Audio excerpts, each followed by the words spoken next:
There are single rank tensor and multi-rank tensors. Tensors are, what are the, ये हम आज we will discuss it. Okay, don't need to be worried. The single rank tensor, simply I write the definition. I have not explained what is the tensor. Okay, single rank tensor is actually the vector. We will explain it later. And multi-rank tensors is actually the outer product of the single rank tensor. Means multi-rank tensor is not a different thing. That is actually the when we take a outer product of different tensors, then you will get the multi-rank tensor. What is the outer product? What is the inner product? Inner product will reduce the rank, and outer product increase the rank.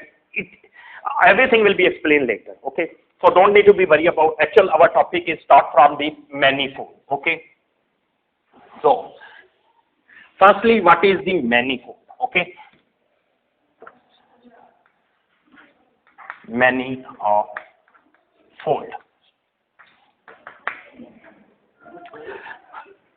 The mathematical identity,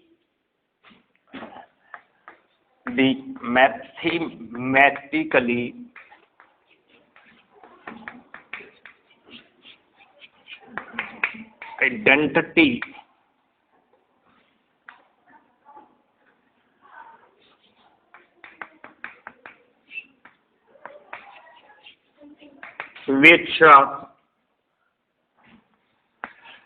locally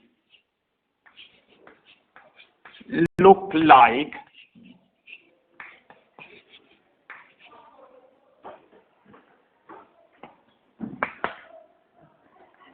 n dimension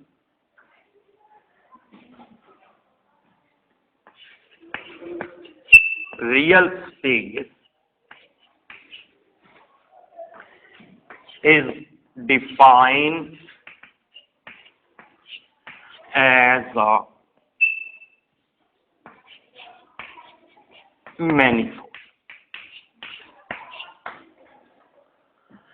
Okay, now I think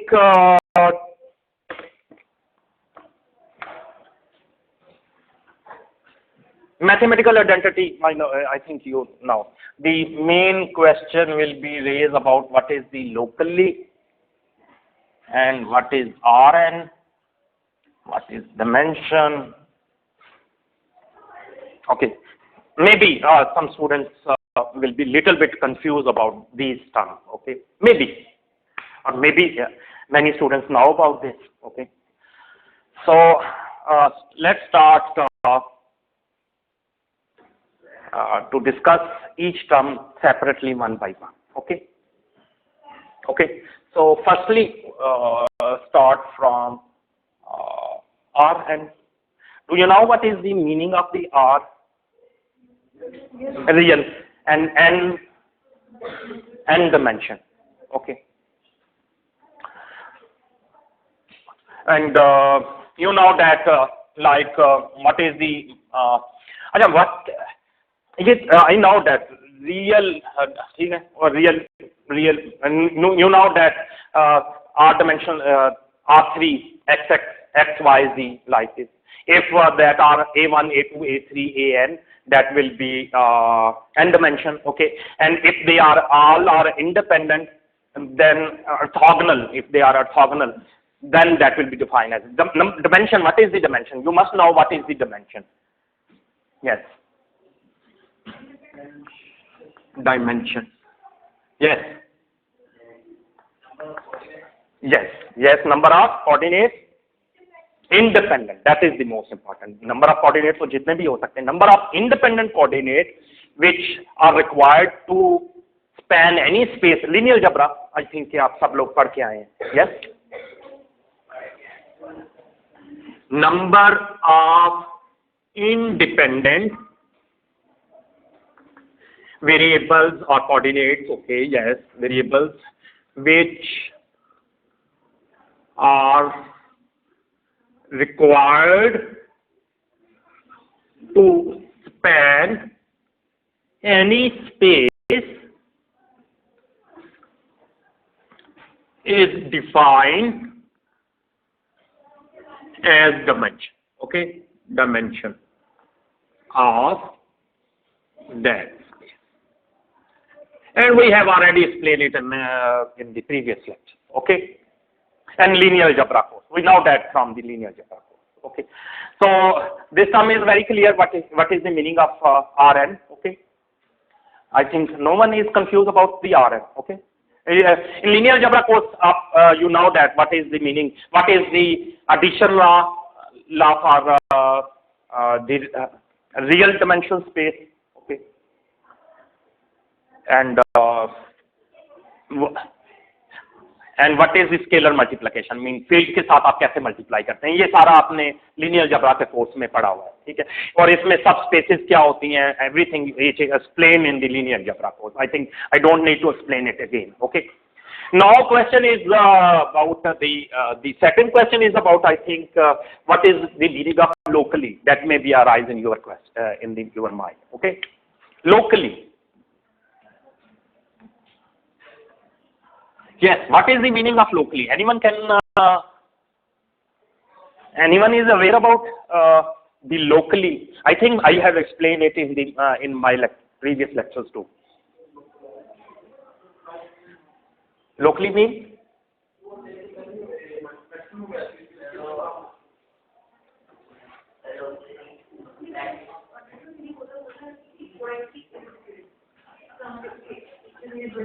Yes, got it.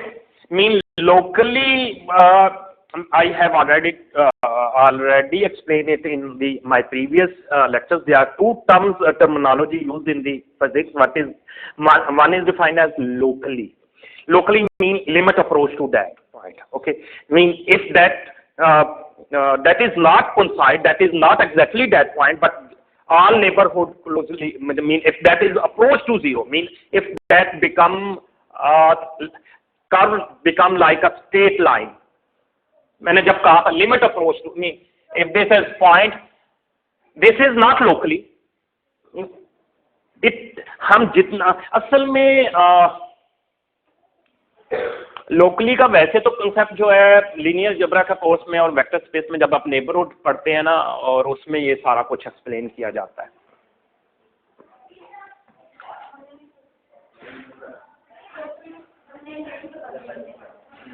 Neighbourhood पढ़ा हुआ है, neighbourhood, close ball, open ball,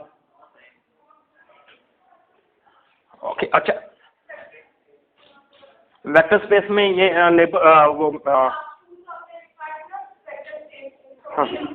अच्छा, metric space वगैरह नहीं पढ़ी हुई. What is the metric space, what is the meaning of meters, and what is the neighbourhood, what is the open ball, what is the close ball.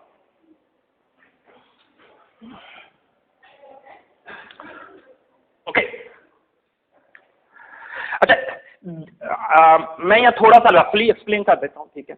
But मेरे lectures are available on the linear algebra course that will be explain about what is the meaning of the locally and actually I think I must explain a little bit.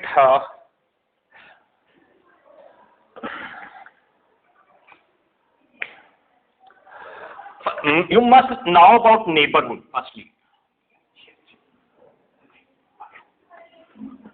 Neighborhood.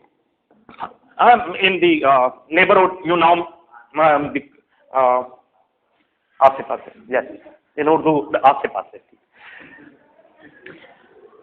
But in that is the part of your metric space or the linear algebra course, and that is also part of the topology. अगर आपने पढ़ी हो, so that is actually that explain on. That is the topic related to that. Neighborhood means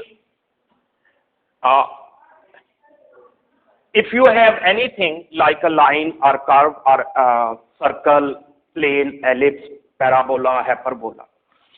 If you are interested to find any point, if you are interested to find the neighborhood around any point, for example, if that is alpha naught. Okay. Then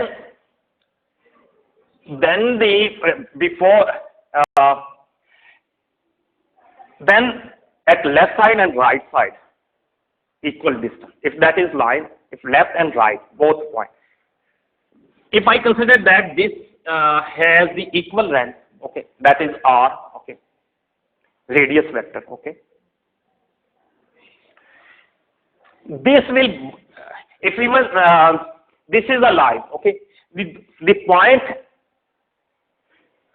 which have equal distance from this alpha naught, if that is alpha I and alpha I, that will be the like a shape, okay, from left and right, okay.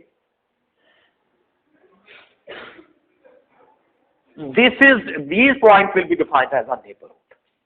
Both points will be, first point will be, means both, if that will be first neighborhood, the second point will be a second neighborhood, and third, means you will consider point both side. For example, मेरा ख्याल है line में समझना इसे जरा मुश्किल है, हम इसे जरा प्लेन में तस्वर करने की कोशिश करते हैं कि प्लेन, अगर if you have a plane, okay, for example if you have a plane, okay, the radius circle, this circle will be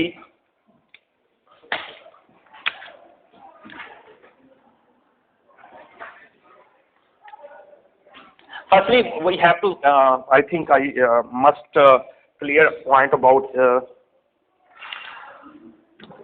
हम नेबरहुड को बाद में देखते हैं, open ball,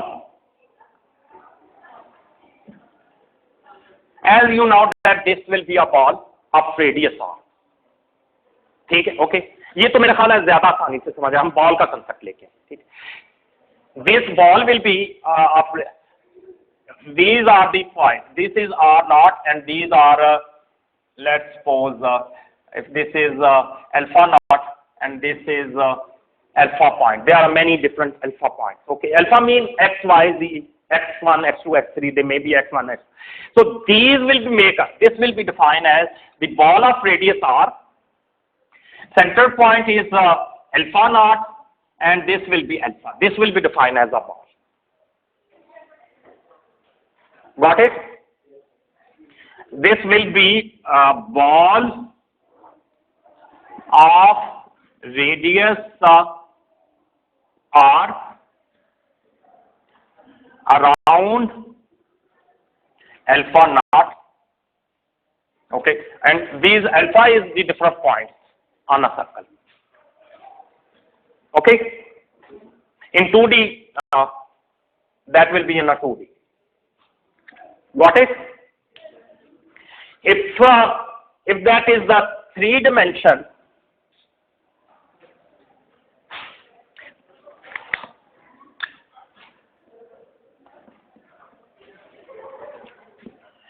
in 3 dimension, that will be a sphere of radius r around.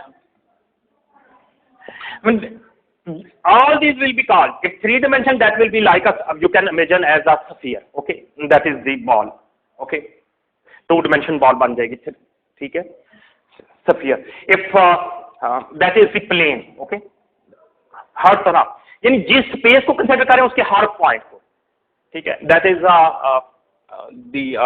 in 3 dimension that will be sphere, but in 2D में concept थोड़ा सा वो लाइन बन जाएगा. In 2D that will be a line. मतलब यही ball कहलाएगी, ये बॉल ही, मतलब बॉल को आप हमेशा क्योंकि सर्कल में देखते हो या स्फीयर में देखते हो, इस वजह से मैंने पहले सर्कल 2D और 3D को कर दिया. लेकिन लाइन में क्या होगा, लाइन में मिसाल के तौर पर ये लाइन जा रही है, तो इसको मैं कर दूं, ये मैंने जूम कर दिया, वैसे तो बहुत छोटा सा पॉइंट होगा, ठीक है.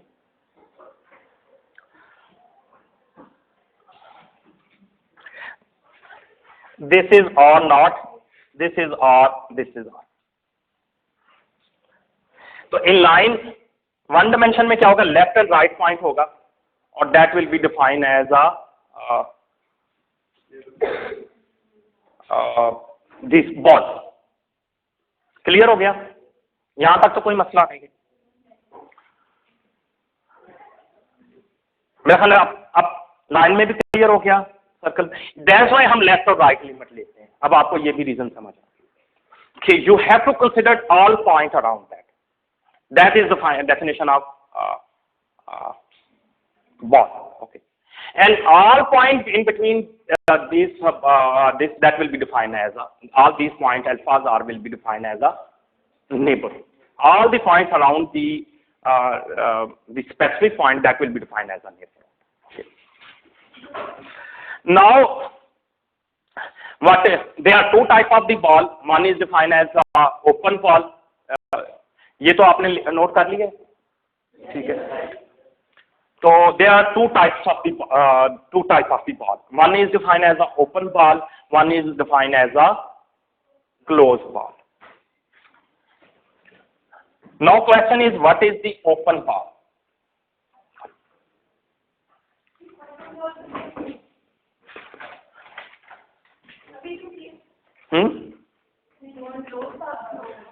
ये तो बॉल की डेफिनेशन हमने बता दी ना कि इसका रेडियस होता है। ओपन बॉल कौन सी होती है? बॉल दो तरह की होती है, एक ओपन होती है, एक क्लोज होती है। Yes, open ball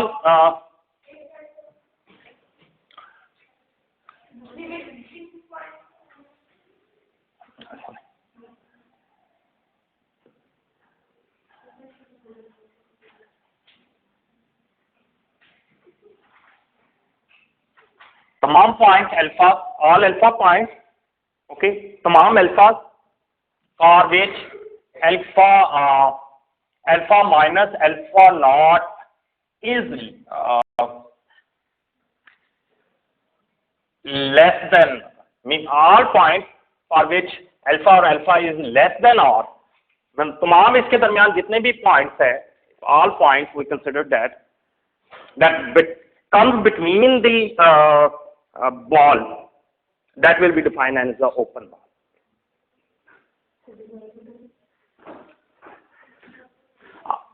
Alpha mean any point, okay, जिनका रेडियस जो है, मतलब लाइन में तो वो मतलब all will be defined as a radius, mean in दोनों के दरमियान डिस्टेंस, ओके।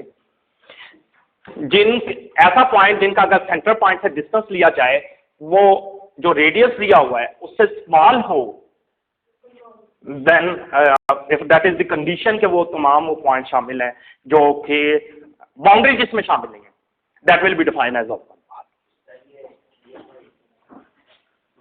ये लिखा तो है, the radius will be all points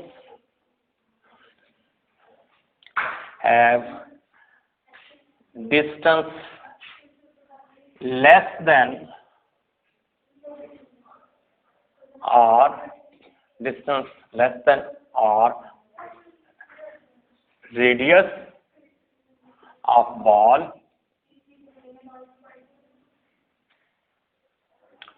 from central point alpha naught, okay, okay, and if I explain it in a little bit detail, means boundary will be not included, because at boundary that will be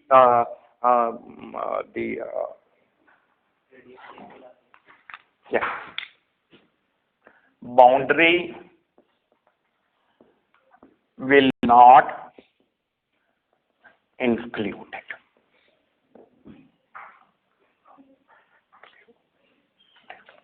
Boundary will be excluded. That will be excluded. Okay. Sorry. Include. Boundary exclude होगी। अगर boundary को आप consider नहीं कर रहे, then that will be defined as all points, Inder जितने भी points हैं, all points, all these points are in a ball. Okay. जितने भी पॉइंट्स हैं इसमें वो बॉल के हैं, ठीक है। If boundary is included then that will be defined as a close ball, if boundary is not included then that will be defined as a open ball.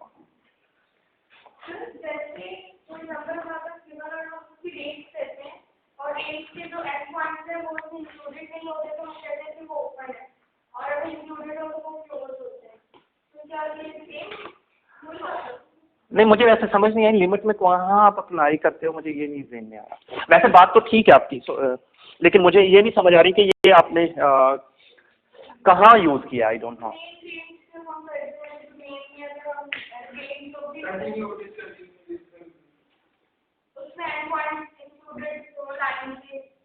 होते हैं ना,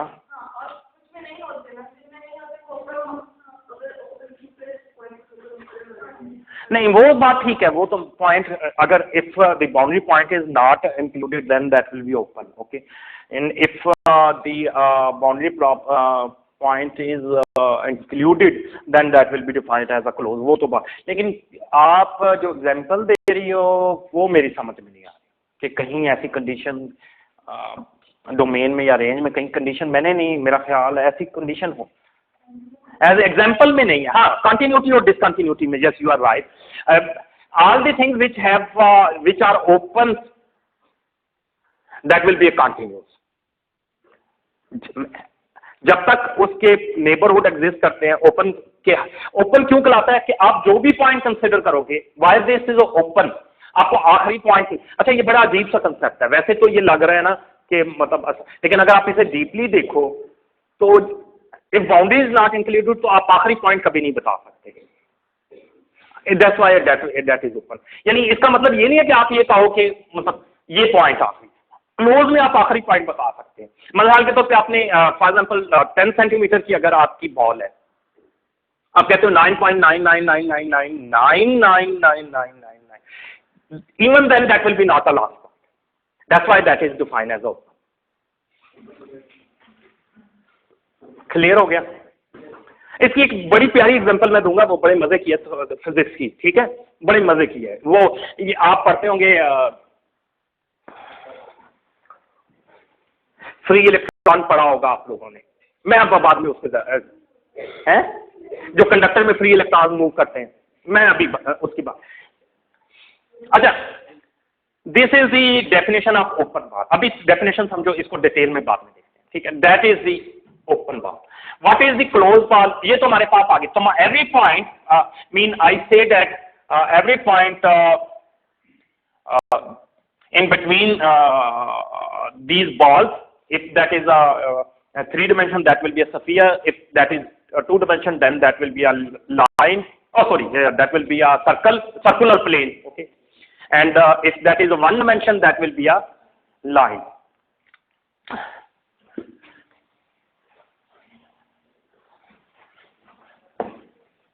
And what will be closed ball?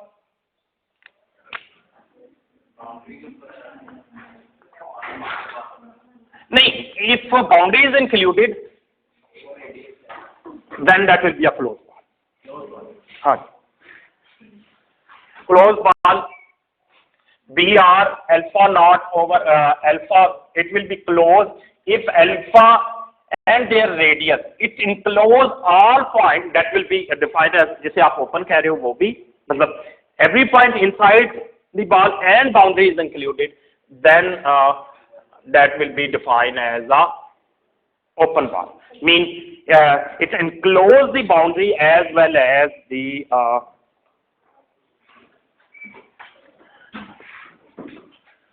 it enclose the boundary as well as the inside the point. Okay. Achha, in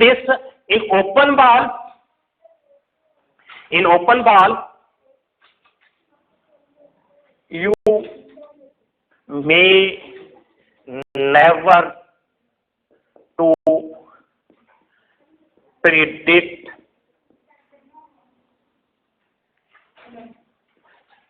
last point. Okay, इसमें आप आखिरी point को कभी discuss नहीं कर सकते। You don't know if you even you consider that 9.9999, मिसाल के तौर पे अगर आपके पास if you have a length is for example 0 to 1, okay, if length is 0 to 1 centimeter, you can't define what is the beginning point. Mean you can't say that 0.000, 0 is not beginning point, that is not included. Even 0.01, if you consider that 0.001 is beginning point, but you may add something,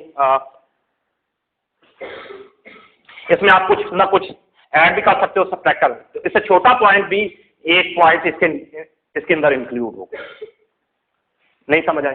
ठीक है। इसी तरह अगर आप 0.9999 जितना भी बड़ा consider कर लें, तो even this will be not last point, but something is time in something is adding or subtracting. Even you may consider that there is something is adding or subtracting. Yani you can never judge the boundary point. What is the last point of this? कि हर point इसमें जो भी आप दिमाग में सोचोगे, whatever you think about that, whatever you imagine in your mind, that will be also included. कोई भी नंबर सोचो that मतलब इससे 0 से बाद वाला कोई भी नंबर सोचो और 1 से पहले वाला कोई भी नंबर सोचो, जो भी सोचोगे उसके बाद वाला नंबर भी कोई नंबर होगा। That there must be exist any number that will be कम। मतलब आप इसके लिए ये ओपन है, इसके लिए आप पहला और आखिरी पॉइंट कभी नहीं सोच सकते। But in the case of close ball you know that what is 0 is starting in close, in the case of 0 is starting and 1 is a close. You know that 0 that write in the form of close bracket in the metric effective. You know that will be mean start from 0. It means all. What is the meaning of that? It means including 0 and all numbers from 0 to 1. Every number is included.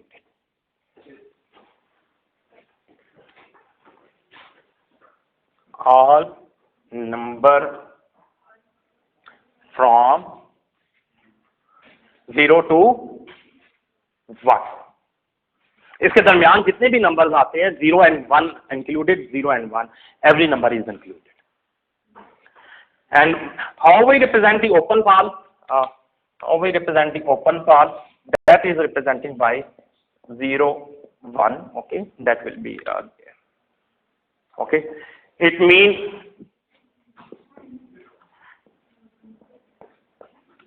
close ball from 0 to 1. Okay.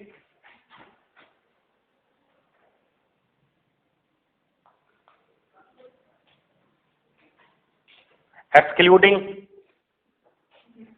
0, 1.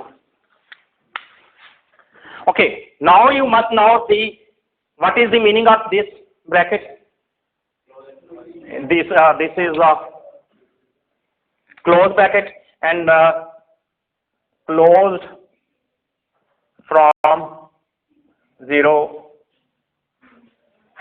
closed bracket आप समझ सकते हैं, and this is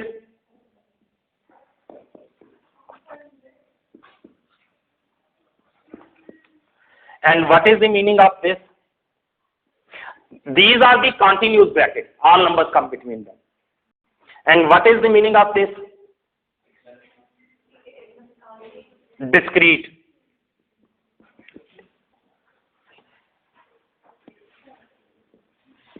Discrete में कि सिर्फ यही number, इसका कोई नेबरहुड कोई चीज एग्जिस्ट नहीं करती। यानी ये ब्रैकेट, इन ब्रैकेट में 0 के नेबरहुड एग्जिस्ट कर रहे हैं, जैसे मैंने आपको पहले बताया। इनमें नेबरहुड नहीं, ये जो है 0 और 1 के दरमियान तमाम नंबर है, और इसका मतलब क्या है? सिर्फ 0, 0.0001 भी नहीं है और 0 से थोड़ा नीचे भी नहीं है, इसका कोई नेबरहुड नहीं है, इसके गिर्द कोई 0 क्लोज, इसके गिर्द no ball will be exist, no neighbourhood, यानी have no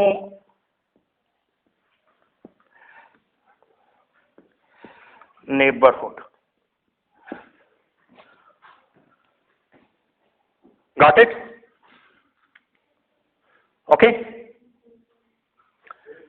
Got it? These points have a no neighborhood and these points have a neighborhood. These are the continuous. These are the all numbers between 0 and 0 to 1. But this means only 0, only 1, not 0.001, not 1 या 9.99। इसमें ना तो 9 point कोई neighbourhood नहीं है, इनके दरमियान neighbourhood है। लेकिन यहाँ अच्छा, अब यहाँ क्या है, क्लोज बॉल में 0 का कोई नेबरहुड नहीं है, 1 का कोई नेबरहुड नहीं है, उसके गिर्द कोई बॉल नहीं ड्रॉ की जा सकती, जैसे आपने कहा था। ठीक है, समझ आ गई आपको? और इनके गिर्द बॉल बनाई जा सकती है। क्लियर हो गया? कोई मुश्किल तो नहीं है? अच्छा, लिमिट क्या है? मैं असल में ये सारा लिमिट के लोकलाइज के बताने के लिए किया। लिमिट क्या होता है?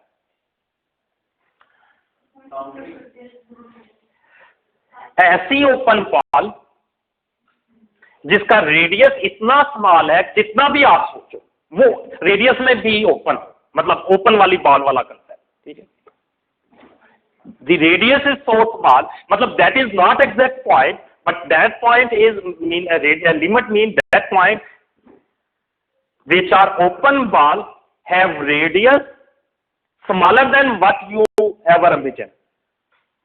जो भी आपने सोचा उससे भी छोटा, जैसे ओपन बॉल का है ना, आपने सोचा 0.99, लेकिन वो आखिरी पॉइंट नहीं था। आपने सोचा जो रेडियस है वो बॉल का 0.000001 है, वो उससे भी स्मॉल है। सो दैट मतलब that is like a philosophy. Okay, topology is like a philosophy. So what is the limit? Actually बताने का सब मकसद ये था कि you must aware about what is the meaning of limit. तो लिमिट क्या हुआ?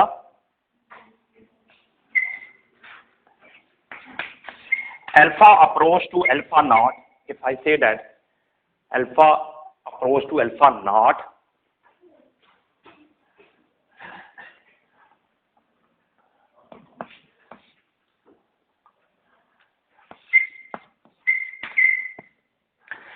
one is it is very this is ball B or alpha open ball, यहां ओपन बॉल के लिए ओ लगा देते हैं। ठीक है, यहां भी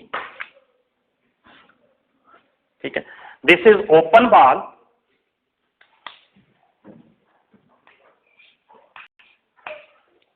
दैट्स वाई आप हमेशा लेफ्ट और राइट दोनों से लिमिट चेक करते हैं। समझ आई? क्योंकि that must be a ball, that must be a, अगर अच्छा ये लाइन के लिए अभी आपने लिमिट देखी है सिर्फ लाइन के लिए, अगर if that is a space तो आपको हर एंगल से देखना होगा, उसका रेडियस हर एंगल से, left right up down and her angle, her diagonally her angle, sphere के लिए हर एंगल, मतलब that is not meaning only the left and right, that mean every point at every circle. Okay, so limit is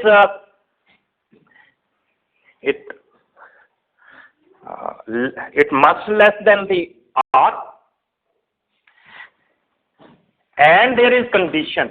limit में दो चीजें हैं, ये तो open ball की डेफिनेशन आ गई ना, सॉरी मैं गलत कह रहा हूं। चलो ओपन बॉल क्या है? Alpha minus all alpha point, alpha is less then alpha, ये आप ऐसे करते हैं कि यानी अब अल्फा की डेफिनेशन, अल्फा वो कौन से पॉइंट है? That is less than r and condition is r must be less than, very less than, वही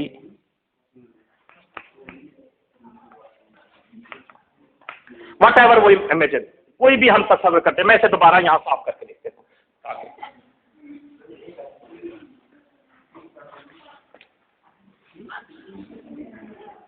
अच्छा, किसी को कोई क्वेश्चन है तो प्लीज मुझसे डायरेक्टली पूछें। ठीक है, और अगर आपके दोस्त लायक है आप सारे उससे पूछना तो फिर मैं उनको थोड़ी देर इधर उधर खड़ा कर दूँ। ठीक है, नहीं तो क्लास के बाद पूछ लीजिए। ठीक है, मैं दोबारा लिमिट की डेफिनेशन लिख देता हूँ। ठीक है, असल में बात हमें लिमिट की बात करनी है। Alpha approach to alpha nought, what is that? That is the open ball b r, sorry open ball, that what is the meaning of open ball? We have already explained that all points, कौन से points है? Open ball का मतलब क्या है? every point that is has magnitude less than r, but in limit condition there is some condition too.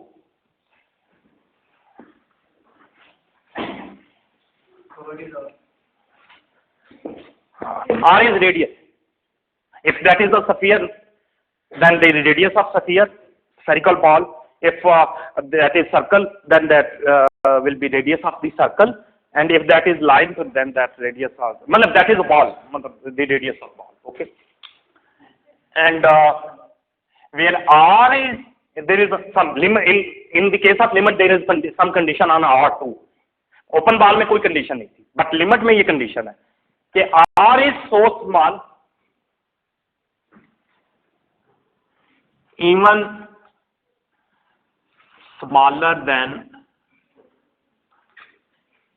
what you may, जो कुछ भी आप तस्वर करो उससे भी छोटा। मिसाल के तौर पे आपके ज़हन में आया, मैं कहता हूँ मेरा दिमाग बहुत तेज है, I am a very clever and intelligent person and I have I know the smallest number, that is 0.00000. For example, you say that is 0.00000 110 raised to power minus, मतलब इसको और भी बढ़ाते जाओ, -99, but that is smaller than even that. ठीक है, अच्छा, and that is open, mean that is not exactly equal to 0. ये 0 भी नहीं हो सकता. That must be a ball, but must have a radius, but that is not exact point. That's why in the case of limit, if 0 divided by 0 आ रहा है, तो that will be not undefined, because that is not 0. That is have a neighborhood, but we can't define what is the radius of that. ठीक है, okay. हम सोच तो सकते हैं वो point, ठीक है, but we can't define. जैसे open ball के लिए हम नहीं सोच सकते. Clear हो गया? So ये चीज है लिमिट की. अच्छा, अब हमने कुछ ब्रैकेट्स के बारे में पता होना चाहिए. 0, 1, इसका मतलब क्या है?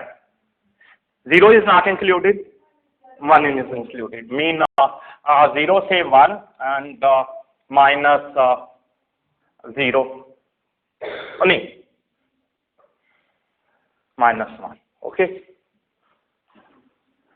it is continue at, you may find the all neighborhood of these open. 0, 0. Yes, you are right. -0. Yes, sorry. यानी आप, अच्छा, इसका कोई एंड पॉइंट, मिसाल के तौर पे ये जितनी क्लोज वाले हैं, जैसे मिसाल के तौर पे मैं अब थोड़ी सी एग्जांपल दूं कि हम क्यों इसे ओपन कहते हैं या क्लोज कहते हैं. फॉर एग्जांपल, लिमिट का भी हमें समझ आ गई, क्लोज बॉल की हमें इन चीजों की भी समझ आ गई. ठीक है, तो अब क्वेश्चन ये है कि व्हाई दैट साइड. मिसाल के तौर पे if you have this line,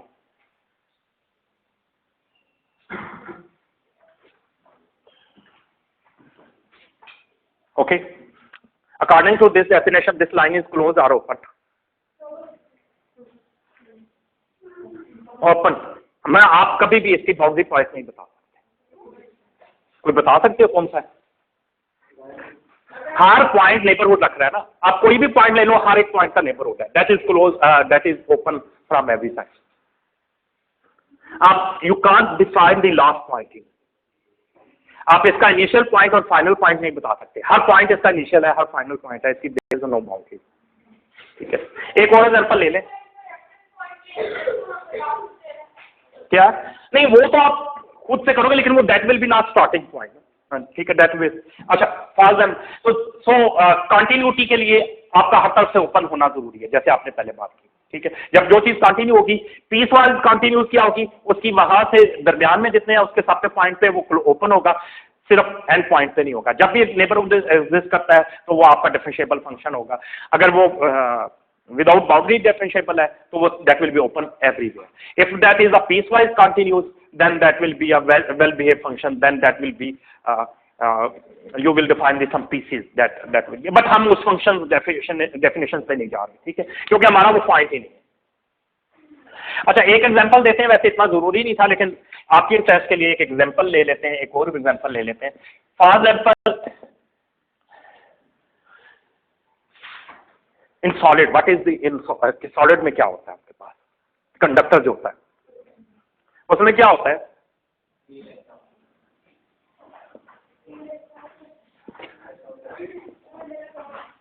okay for example हमने इस तरह का क्यूब सा कंसिडर किया, there है these are the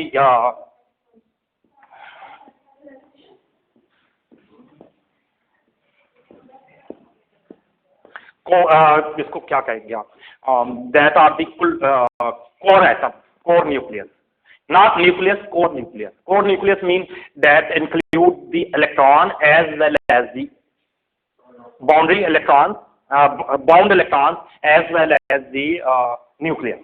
इसमें इलेक्ट्रॉन भी शामिल है। ये वो मॉलिक्यूल्स हैं जो कि जिसमें टाइटली बाउंड आपके इलेक्ट्रॉन्स भी हैं और न्यूक्लियस भी है। न्यूक्लियस तो उसमें सारे आ गए, न्यूक्लियॉन्स भी हैं और टाइटली बाउंड इलेक्ट्रॉन्स भी हैं। सिवाय उन इलेक्ट्रॉन के जो कि फ्री है।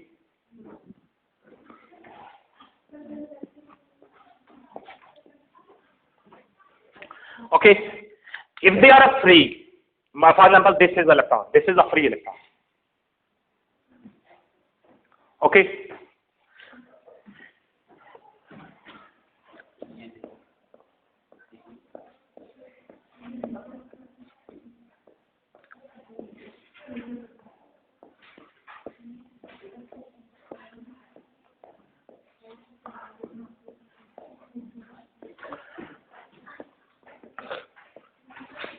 These have force everywhere.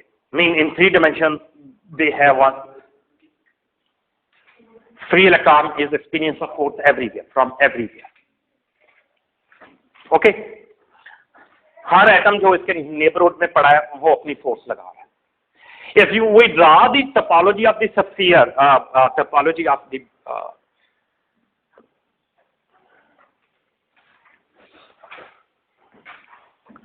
okay, got it? There is a spherical ball, open ball, because the sizes will be everywhere, that will be the same everywhere. Force her side पे, यानी force का जो mechanism है spherically वो same होगा, cancel हो जाएगा, तो force will be a 0, net force 0 होगा, and it will move freely inside the solid. It move freely inside the conductor.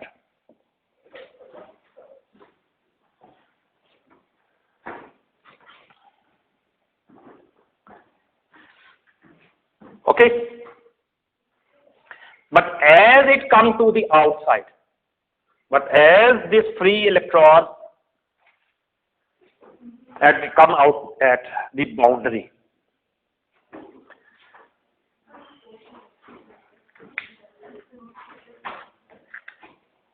there will be no sphere or semi-sphere. At boundary, that the surface will be closed, so that's why they will be not move freely. Okay, whenever it comes to the boundary, the spherical symmetry will be break. That open ball will be closed. That will not remain the open ball. That will be closed, and that's why they will not come out from the इधर एक wall बन जाएगी, जैसे potential barrier कह दो, potential wall कह दो, retardant. They will experience because that will be not so electron will not come out from this surface. That's why from closed surface electron will never come out. Up till आप इस break ना करो इसको equivalent करने के लिए या तो आप यहाँ इसे इतना potential barrier external electric field apply करो या आप थर्मल एनर्जी प्रोवाइड करो, अब टिल जब तक आप इसको कोई ना कोई एनर्जी नहीं प्रोवाइड करते, electron will remain in the conductor, even it is a free inside the conductor, क्योंकि that will make a free space, but at the boundary they are not free, the boundary will be always a closed, that's why आपको जो है वो यही वजह है सोई जब आप वैसे तो पानी में डूब जाती है, बट आप if you put at the boundary of the water, अगर आप पानी के ऊपर रखते हो तो because that will be making a close surface and that will be not dip into the water. सही है? नहीं होगी कॉर्नर, मतलब पानी के ऊपर की सरफेस पे आप रखोगे ना तो एक जो है वो सोई फोरी तो वो नहीं डिप होगी। हाँ, अगर आप बहुत जोर से फेंकते हो देन दैट विल बी, वो वैसे नहीं डूबेगी।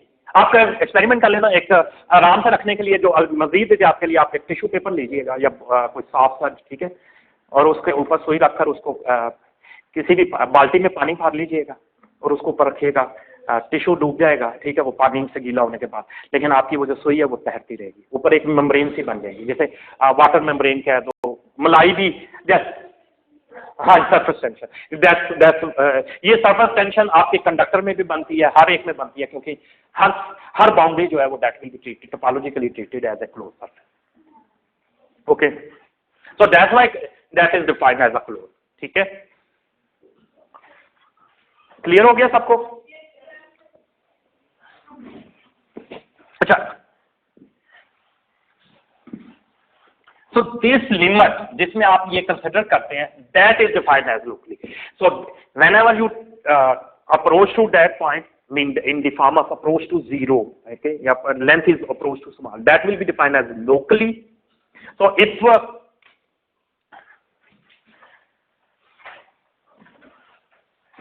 if you have a sheet like this,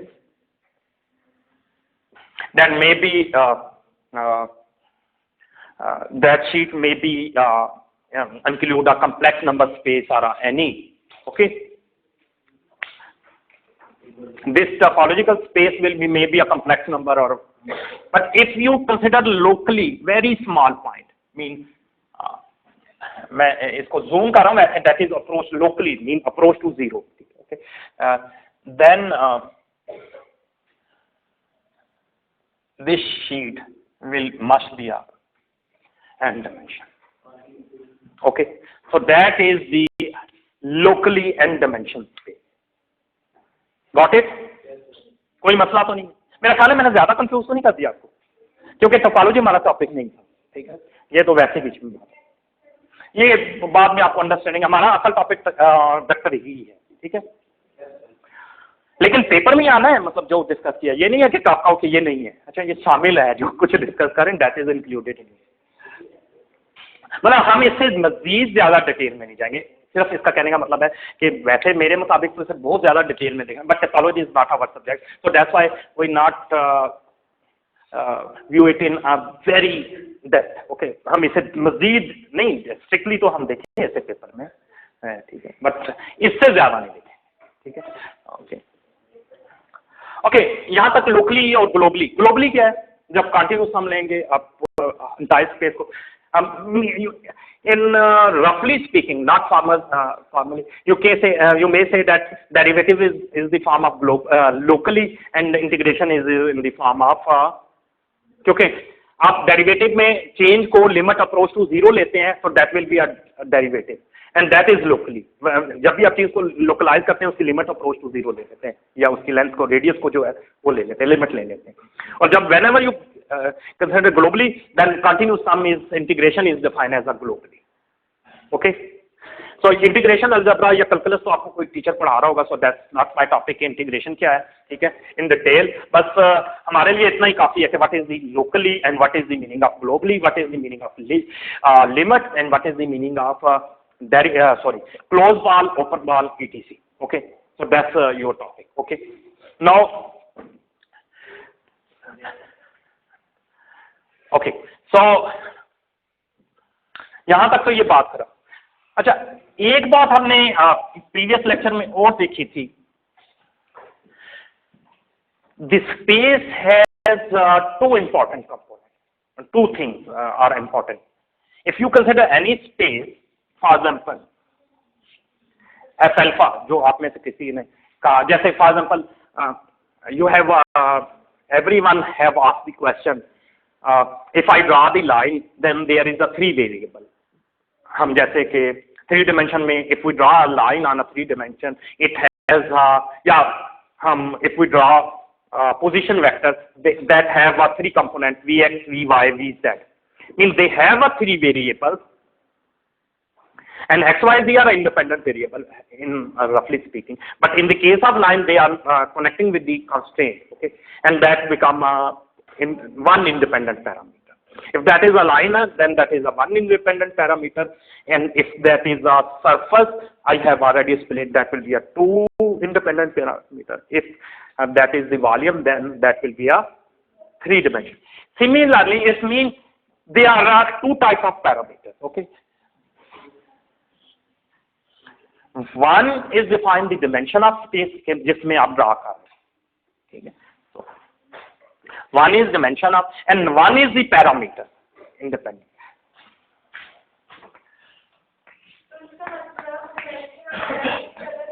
Yes, that's I want to. मैं उस वक्त ये नहीं बता सकता था क्योंकि अभी उस वक्त आपका कंसेप्ट नहीं बना था, ठीक है. अब आप क्योंकि इन चीजों को समझने लगे हो, अब हम जो है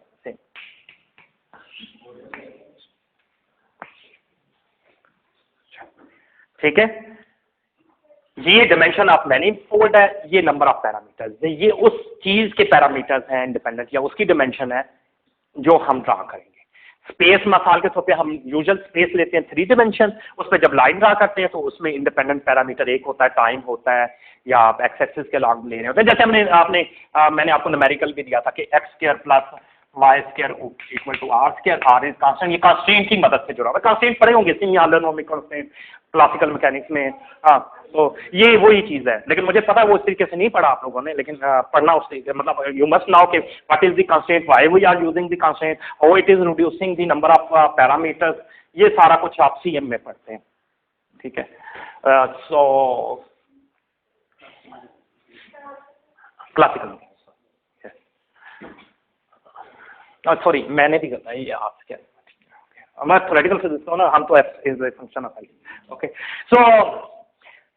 So these are the dimension of the manifold.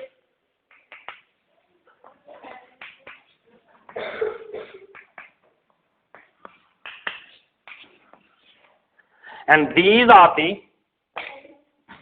number of independent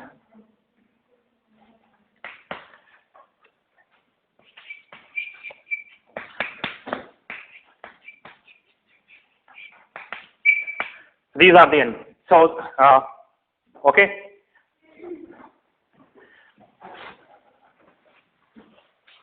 अच्छा किसी ने पूछा, ये मैंने बता दिया, मतलब आप इसे आम अभी ज्यादा परेशान ना हो, क्योंकि आपका कोई मैं इतना ज्यादा, आप यही समझो कि स्पेस जो है वो मैनीफोल्ड, मतलब लोकली वो आम जैसे रियल स्पेस होती है उसका स्पेस, ठीक है. मैं अभी एग्जांपल देता हूँ, मैं अभी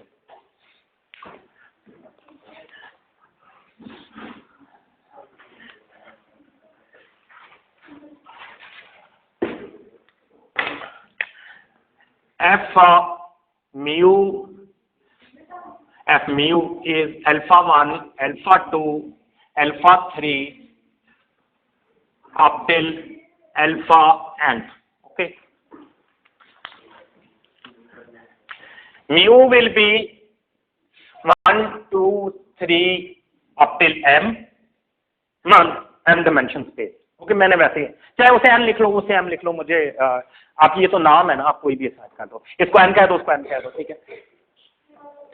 इसको एन कह दो चलो, क्योंकि हम ज्यादातर इसको एन कहते हैं, इसको एम कह दो आप, ठीक है.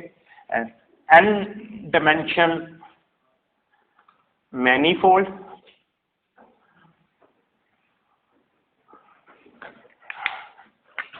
alpha 1, alpha 2, alpha 3 and alpha m. M number of independent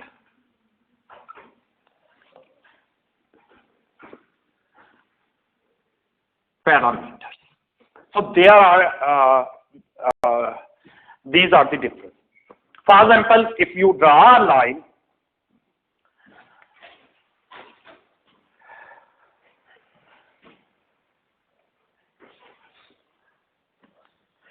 for example,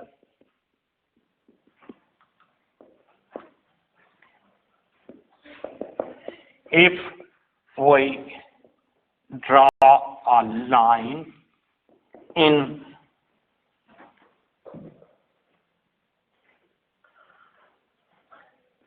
three-dimension space, चलो मैं वैसे इस चीज के हक में नहीं हूं, लेकिन हम बहुत आप लोग ज्यादातर मुझे पता है लाइन से कम वाकिफ है, स्ट्रेट लाइन से ज्यादा है, तो हम स्ट्रेट लाइन ही ले लेते हैं, ठीक है। तो इन स्ट्रेट लाइन ले लेते हैं, ठीक है। तो स्ट्रेट लाइन आप कैसे लोगे? थ्री डिमेंशन है, नंबर ऑफ पैरामीटर क्या आ जाएंगे? मैंने मैं और भी आसान कर देता हूँ, वैसे मैं ये मुश्किल बाद में करता हूँ, पहले आसान। 3 की बजाय R3 ले लेता हूँ मैं, मतलब मैनीफोल्ड नहीं ले रहा इस वक्त, सिंपल थ्री डिमेंशन स्पेस, क्योंकि आप लोग जानते हैं वेक्टर को, थ्री डिमेंशन वेक्टर को जानते हैं, ठीक है। उसमें R वेक्टर कितने कंपोनेंट रखता है, और ये पैरामीटर किस पे, मिसाल के तौर पे एक पैरामीटर पे चेंज हो रहा है, ठीक है। यानी इसे आप ऐसे भी कह सकते हैं x1t, x2t, x3t, ऐसे लिख सकते हैं, आपने अक्सर लिखते हुए देखा होगा, ठीक है। x1 x2 3, ठीक है, okay. x1 x2 x3, x1 mean x ले लो, x2 भी, और ये जो चेंज हो रही है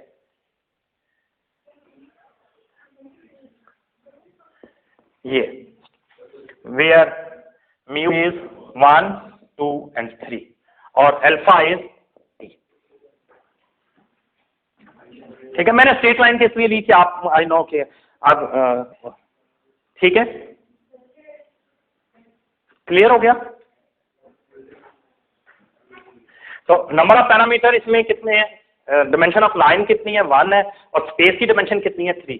तो ये जो है ये डिमेंशन ऑफ स्पेस है, और ये डिमेंशन जो हमें जो सिस्टम दिया होगा, हमने लाइन है तो 1, प्लेन है तो 2, वॉल्यूम है तो 3, ओके। नहीं, लाइन की डिमेंशन 1 हो गई, मैनीफोल्ड की डिमेंशन 3 होगी, स्पेस की जो डिमेंशन है वो 3 है, ठीक है। मैंने कहा there are 2 type of the dimension, 1 is the dimension of the space जिसमें वो लाइन ड्रा हो रही है, और नंबर 1 डिमेंशन जो है वो उसकी है जो चीज आप ड्रा करें। If that is a plane then that will be a 2 dimension, if that is a volume then that will be a 3 dimension, okay. आसान बातों से चलते हैं, बिल्कुल आसान से ना, अचानक ही चीजें, इसलिए अटेंटिव होना जरा जरूरी है, ओके। सो ये तो भी डीएल की बात थी ना। इसी तरह एक और एग्जांपल ले लो,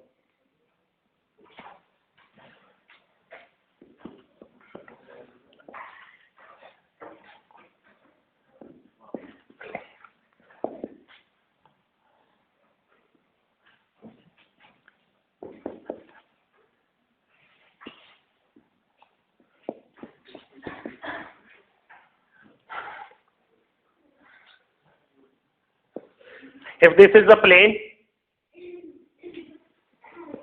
I have already explained you that f mu will be function of f alpha beta, alpha beta means any 2 parameter, mu with alpha beta must be a independent, okay. I have already explained it in, okay, and mu is the dimension of n dimension। अब मैंने journal ले लिया, अब straight line की तरह, ठीक है।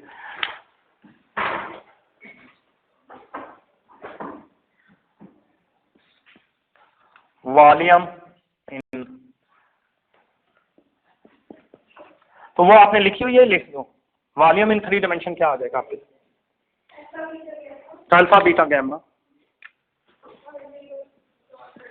Alpha beta gamma and alpha dot product of alpha, alpha का बीटा से, बीटा का गैमा से एंड गैमा का अल्फा से must be a 0. Okay got it? यहां तक तो मेरा ख्याल है कोई मसला नहीं. So how these number x1 x2 3 will be defined as, यहाँ म्यू जो है इसकी वैल्यू 1 to n होगी और m. ओके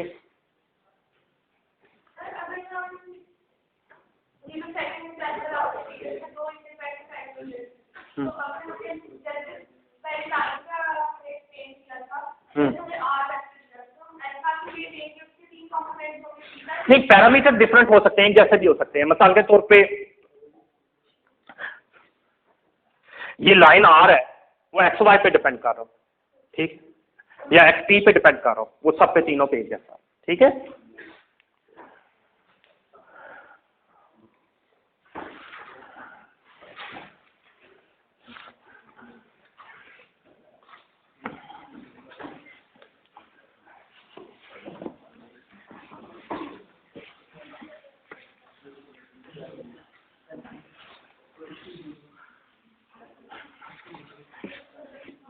अच्छा,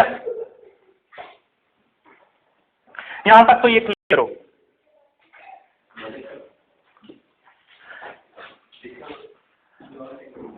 ये तो हमें पता चल गया, ठीक है.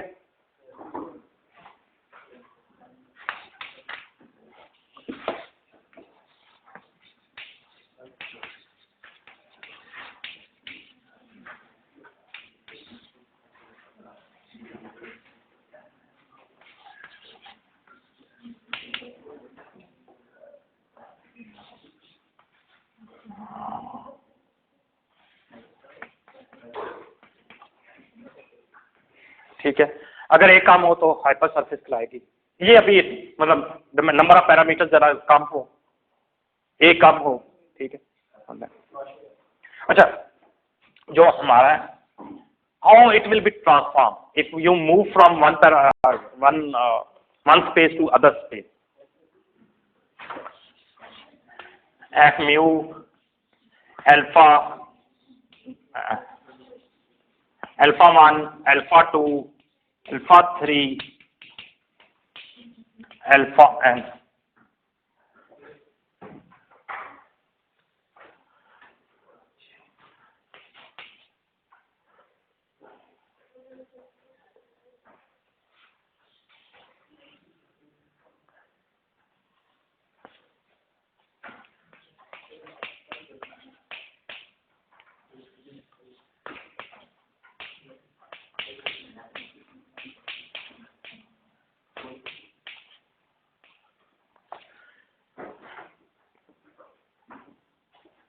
ओके, एक स्पेस से आप दूसरे स्पेस में जाते हो.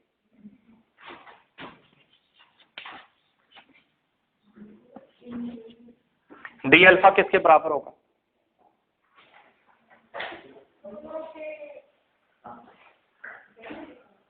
यस, डेरिवेटिव है, ठीक है. तो डेरिवेटिव किसके बराबर होता है?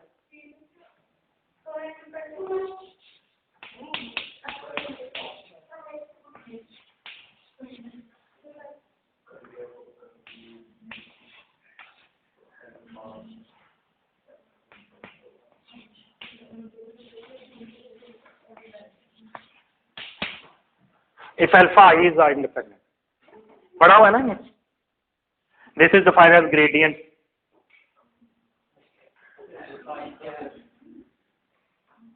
One, two, three, m.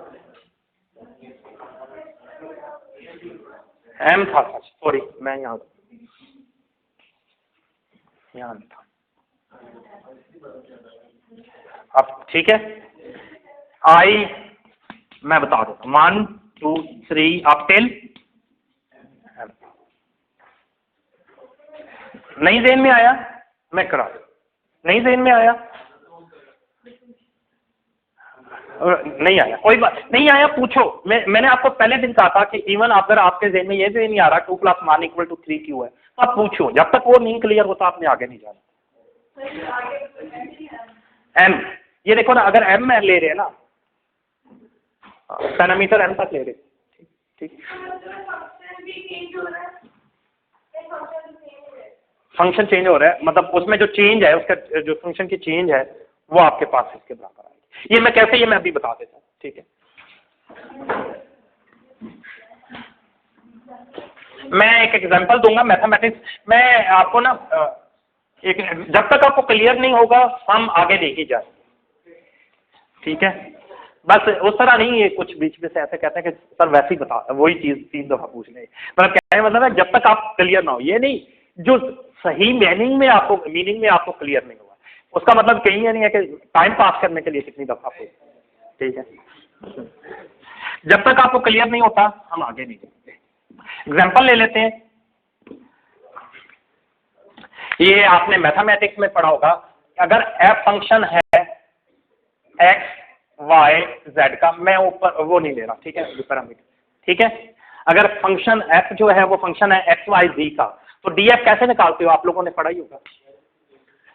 D F किसके बराबर होता है, partial f over partial x d x plus partial f over partial y d y plus partial f over partial z d z, ऐसे ही पढ़ा, ठीक है। ये वही चीज वहां लगा, ये मैं वो शायद लिखने में जरा मुश्किल लग रहा है, लेकिन यहाँ ठीक है, ठीक है। क्या, अच्छा वो भी मैं कर देता हूँ। अच्छा, लेकिन आपने ये बात उस वक्त किसी ने नहीं बताई होगी, यहाँ एक कंडीशन भी नहीं,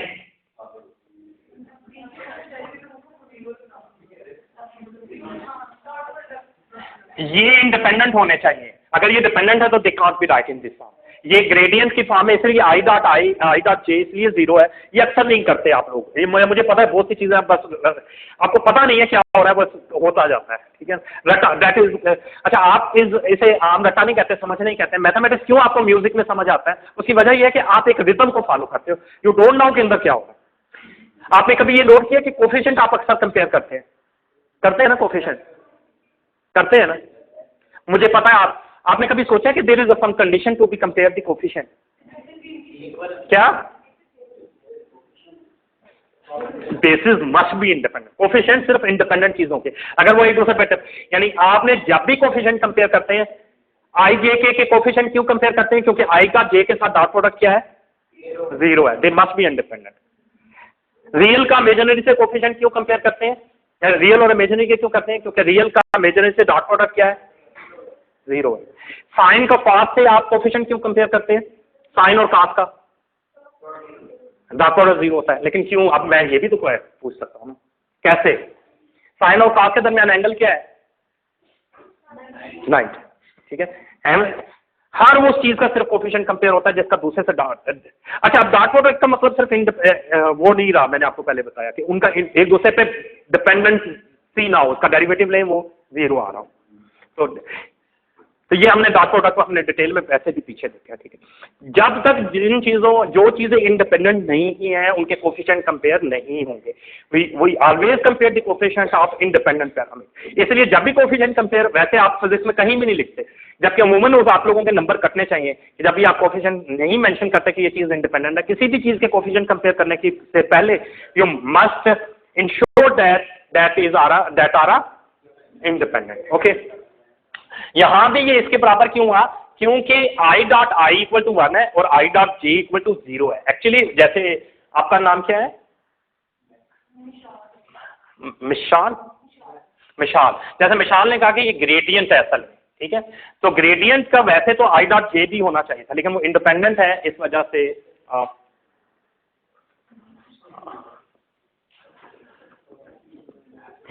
अगर यहां एफ की जगह मैं म्यू लिख दूं तो वो म्यू बन जाए, ठीक है। यहां अगर एफ की जगह मैं म्यू कर देता हूं तो वो वही आ जाएगा, ठीक है, क्योंकि ये फिक्स है और ये चेंज आ रहा है,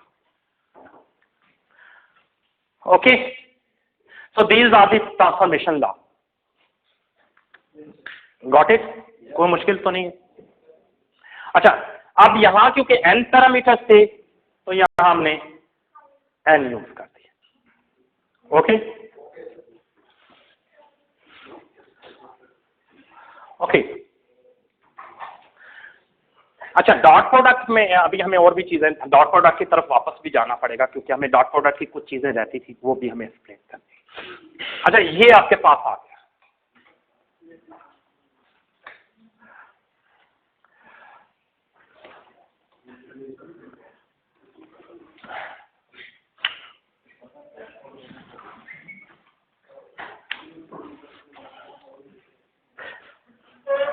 अच्छा, डमी इंडेक्सेस के बारे में भी पता है? डमी इंडेक्सेस, डमी वेरिएबल जी। हाँ ठीक है, लिटिल बिट, चलो इसे भी बाद में देखते हैं। ये आपके पास आ गया, तो आप इसको इस तरीके से लिख सकते हैं, ठीक है।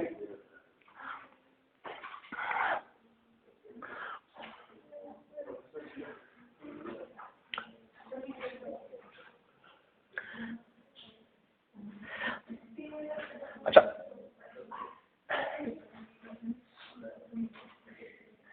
स्केलर प्रोडक्ट में थोड़ी देर के लिए हमें वापस जाना है, ठीक है।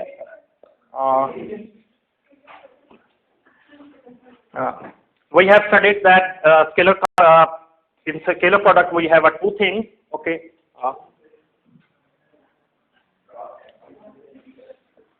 If you have a psi and phi, yes,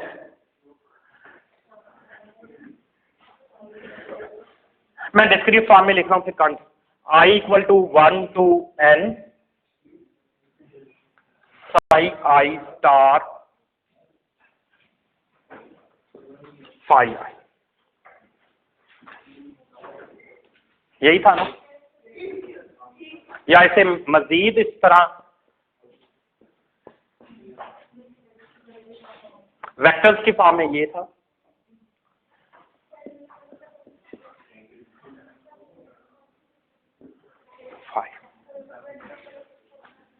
okay, clear हो गया?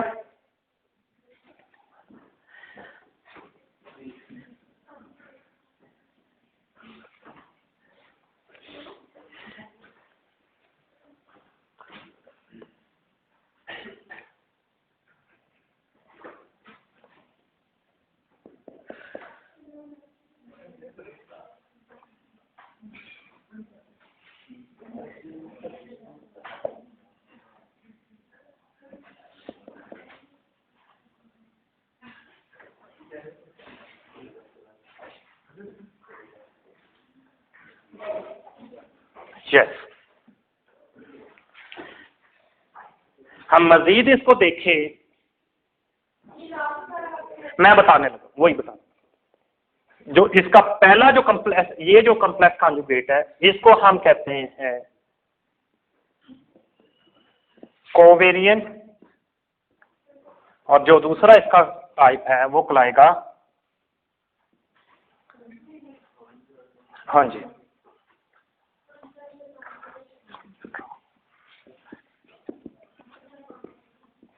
so complex conjugate will be in the form of contravariant covariant, okay. Yes, so in the two vectors in dot product, they have a two type of the things. One will be contravariant and one will be a covariant. In the continuous form, if that is that was a for discrete, for continuity,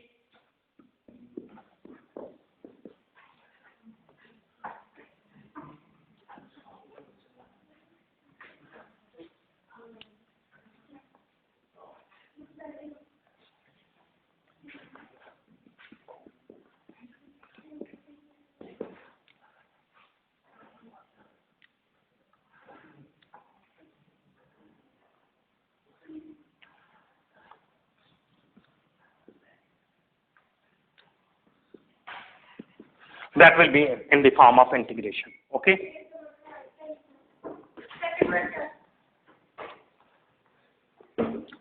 Anyway, अभी आप यहीं तक रखो कि ये आपके पास जो है एक कंट्रावेरिएंट कोवेरिएंट में, या इसको आपका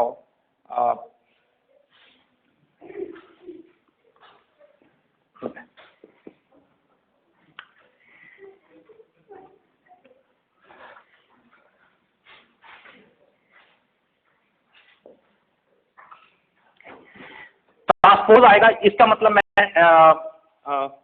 इसको ऐसे लिख लो या ऊपर ट्रांसपोज ले लो, मतलब ये है कि सिर्फ कॉम्प्लेक्स कंजुगेट में कोवेरिएंट है, ठीक है। आप ऊपर हम ऐसे करेंगे आगे से, जिनको हमने जिसका ट्रांसपोज लिया होगा, दूर लिखना तो समझना के दूर है, तो दूर से को करने के लिए हम सेमी कॉलम का लफ्ज़ यूज करेंगे। मतलब ये इंडिसेस वो क्या कहते हैं, लेटर्स में तो ये बड़ा आसान होता है या बुक में आपको नजर आ रहा होता है, लेकिन वहां भी लोग कंफ्यूज हो जाते हैं। मतलब ये रो और ये कॉलम, ठीक है, यानी मतलब रो कॉलम का ट्रांसपोज रो होता है, you know that. So there are two type of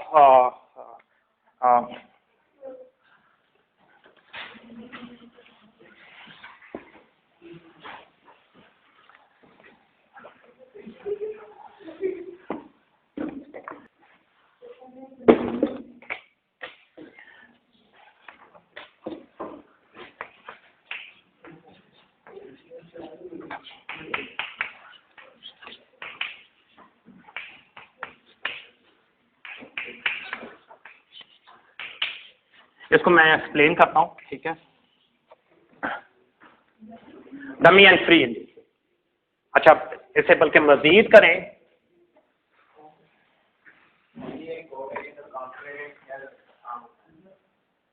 मतलब डॉट प्रोडक्ट का एक पार्ट जो है वो कोवेरिएंट है, ठीक है, जिसको आप कॉम्प्लेक्स कंजुगेट ले रहे हो, ठीक है, ठीक है, उसमें ट्रांसपोज नहीं शामिल, ठीक है, ट्रांसपोज आपने अभी ऊपर ले, ठीक है। और एक पार्ट जो है वो खुद जो कॉलम मैट्रिक्स है वो कंट्रावेरिएंट होगा, ठीक है।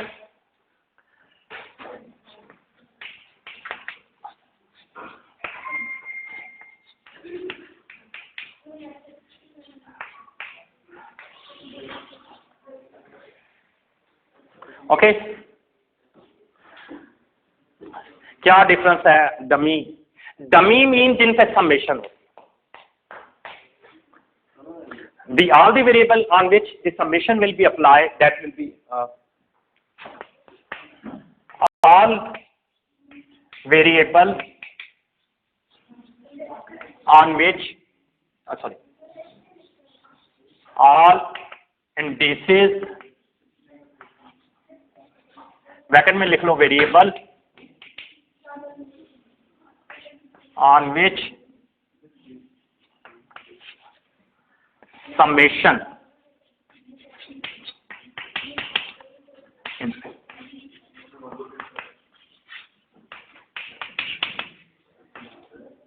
is applying, all the variable on which summation or integration is applying, if indices होगा तो उस पर summation आएगी, और अगर वेरिएबल है तो वो क्या कहलाएगा, उस पर इंटीग्रेशन आएगी।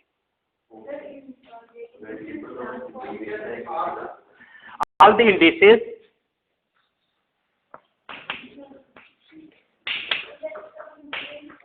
मैं बता देता हूँ, एक्सप्लेन कर, all the indices bracket mean variable, यानी उससे corresponding bracket to bracket correspond होगा, और वो all the indices on which summation is applying is defined as a dummy index. Okay, clear हो गया? और अगर वेरिएबल है तो समेशन की जगह इंटीग्रेशन होगी। Continuous summation is a variable replace होती है, जब भी वेरिएबल पे समेशन होती है, मतलब कंटिन्यूस चेंज है तो वो इंटीग्रेशन होती है, यू नो दैट, ठीक है। So that will be replace with the no summation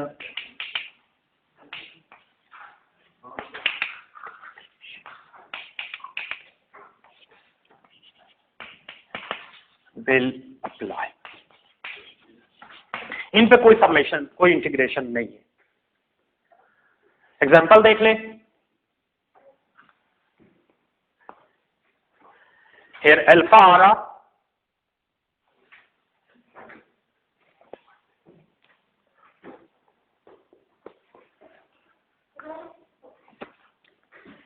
indices है, और इन पे अल्फा ए पे क्या ये आई जो है ये क्या है,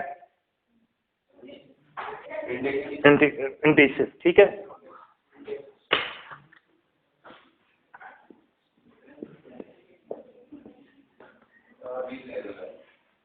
indices.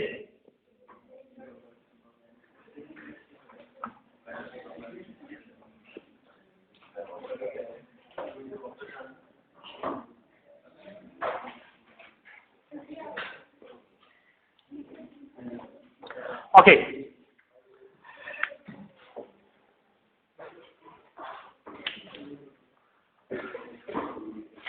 हमने दोबारा से मैं एक दफा रिपीट कर देता हूं, साई और फाई को लिया तो इंटीग्रेशन कंटिन्यूस के लिए हमारे पास क्या आया था, इसके ऊपर कम्प्लेक्स कंजुगेट आया था और इसके ऊपर ये आया था। इंटीग्रेशन किसके रिस्पेक्ट हो रही थी, अल्फा वेरिएबल, और यहाँ समेशन किस पे हो रही है, आई पे या ए पे। Okay,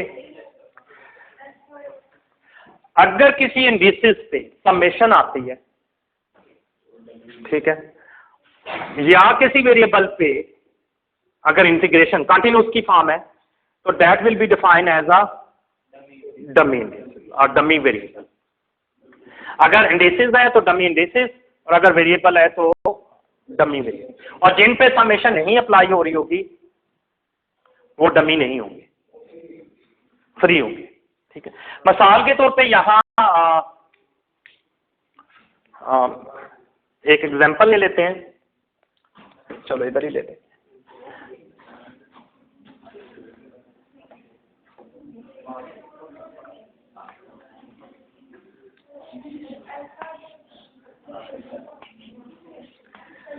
D f mu is equal to, ऐसे ही है ना, एक minute please, d f mu मैंने किसके बराबर लिखा, पार्शियल एफ म्यू, एक मिनट बेटा, partial x alpha, sorry alpha i d alpha आई।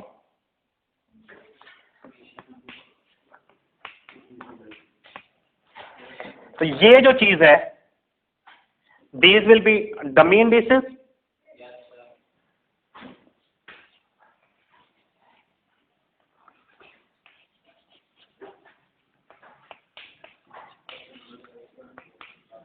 और this will be a, yes, this will be a free variable, a free indices.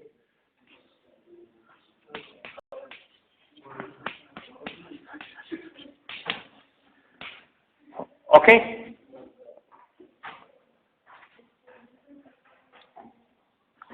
Clear हो गया? Here no, this is a dummy and here is a alpha is a, जिस पे integration apply हो रही है,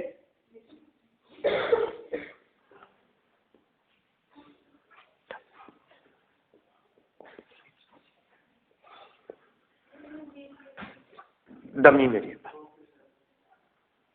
जिस पे इंटीग्रेशन अप्लाई हो रही होती है वेरिएबल्स पे, वो डमी वेरिएबल कहलाएंगे, और जिस पे समेशन अप्लाई हो रही होगी उसे क्या कहेंगे, डमी इंडिसेस कहेंगे।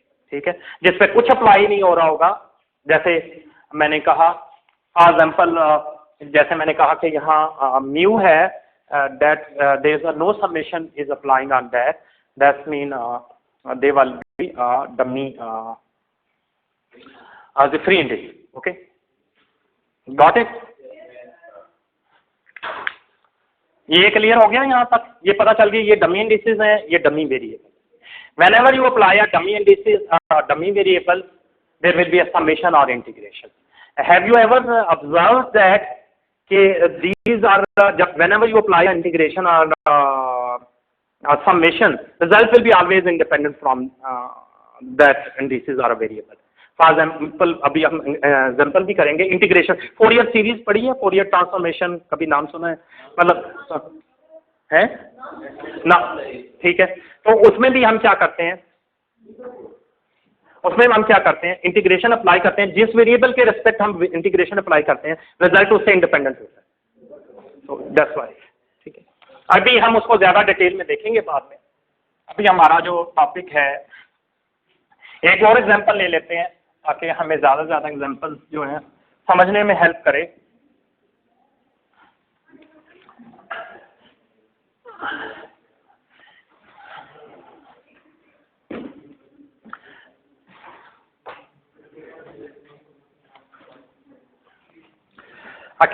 प्लीज ए, मैं थोड़ी सी एग्जांपल लेना। एक मैट्रिक्स ए है,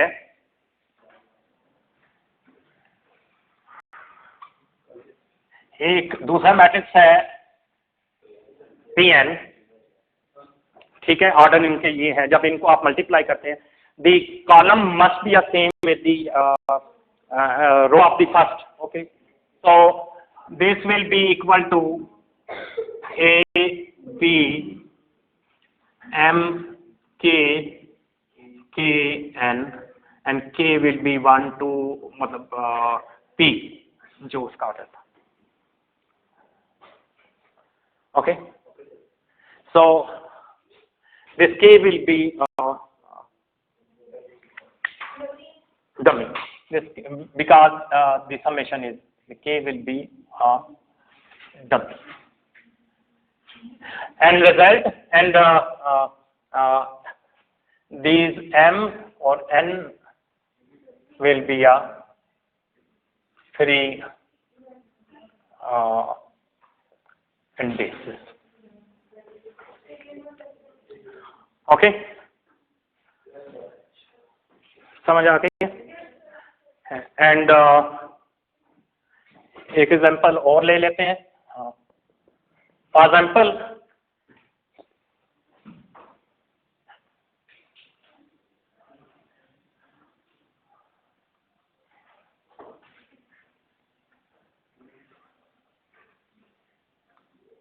C, I'm integrating, okay, simple integration. What will be the result? X will be independent from the Y variable. So, yes, exactly. Y4 over 4, A B limit, and that will be B4 minus A4 divided by 4. Yes, that will be answer. And the result mean whatever this answer, that is function of x only. Or okay, and you have applied the integration of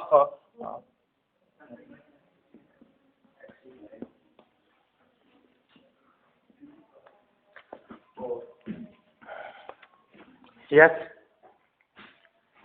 नया function लिखना चाहिए। What we have observed, जिस चीज के respect हम integration लेते हैं, result उससे इंडिपेंडेंट होता है। ये देखो ना, ये तो कांस्टेंट बन गया ना, बी और ए तो बाउंड्री वैल्यू है ना, B square minus A square, that is constant, that is not variable. So new answer is will be the function of the x only, that is changing with the x, okay।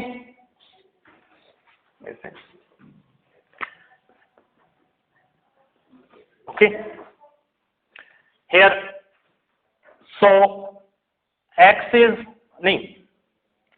y is dummy variable and x is free variable, so that is different. Got it? कोई difficulty?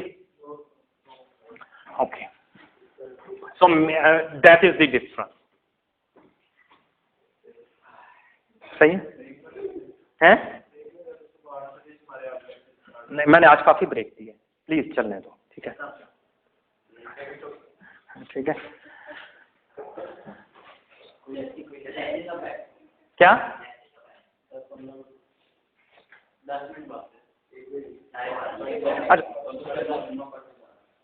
एक minute, ये बात बाद में कर लेते हैं, अभी ये तो करो ना। ये समझ आ गई? इसमें कोई मुश्किल? Okay, that is the difference between dummy indices and dummy variable. कि डमी इंडिसेस में समेशन आती है और फ्री में समेशन नहीं आती। ये एग्जांपल नोट कर लेंगे। अच्छा, दूसरी आपने बात क्या नोट की,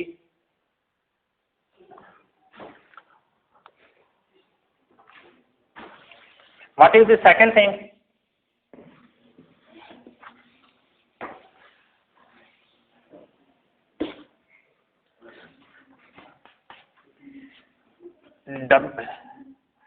Dummy indices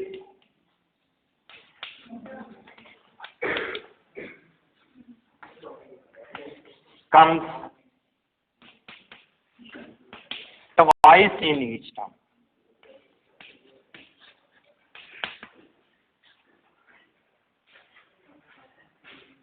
Dummy indices are variable will be always come two time in a variable. भाई नाउ के अगर आप थोड़ी सी अक्ल से काम लें तो ये आपके लिए डाइजेस्ट करना मुश्किल होना चाहिए था, लेकिन क्योंकि आप इसको इतना कम यूज करते हो तो इजीली डाइजेस्ट हो गया। ये वैसे आप कह सकते थे कि सर यहाँ वाई की जगह साइन वाई भी लिखा साथ हो सकता है, तो तीन वेरिएबल भी हो सकते हैं। इंडिसेस का तो समझ आता है कि जब भी डमी इंडिसेस जब भी आपने मैंने जितनी भी एग्जांपल्स दी हैं, डमी इंडिसेस कितनी दफा है? 2 दफा है। अच्छा, वेरिएबल के बारे में कुछ क्वेश्चन आता है, ठीक है, मतलब मिसाल फॉर एग्जाम्पल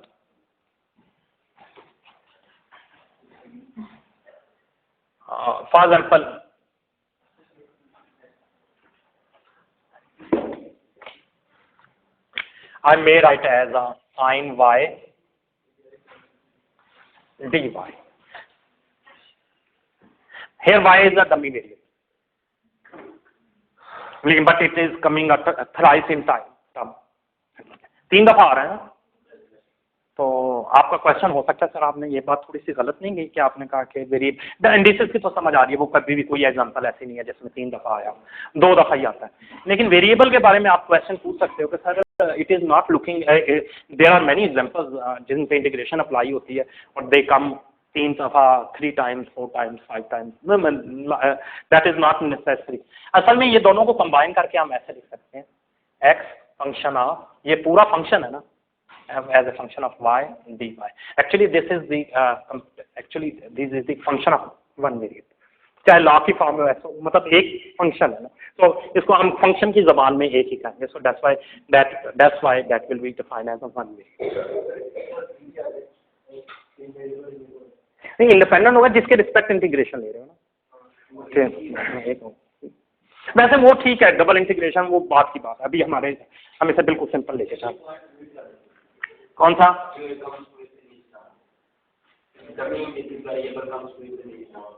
मैंने यही बताया कि ये एक्चुअली मिलके एक फंक्शन बनेगा ना, तो एक टाइम आ रहा है, वही एक्सप्लेन मैंने कहा था पहले आना चाहिए था ये यार कंबाइन करके ये 3 दफा आए या 4 दफा आए, मतलब कंबाइन करके एक ही फंक्शन है ना, तो उसका नया जो आंसर आएगा that will be a function. ठीक है, क्लियर हो गया सबको? समझ आ गई? ठीक है। अच्छा, और कौन सी बात नोट की? एक तो summation,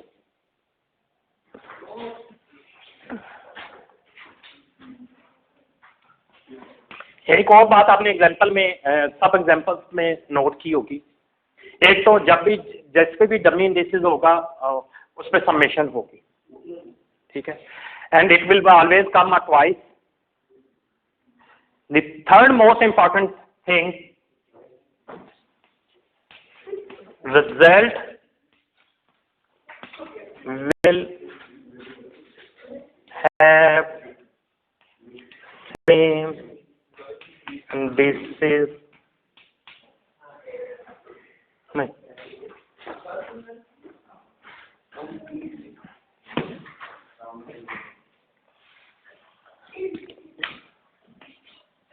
result will free from free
क्या कह रहे हो?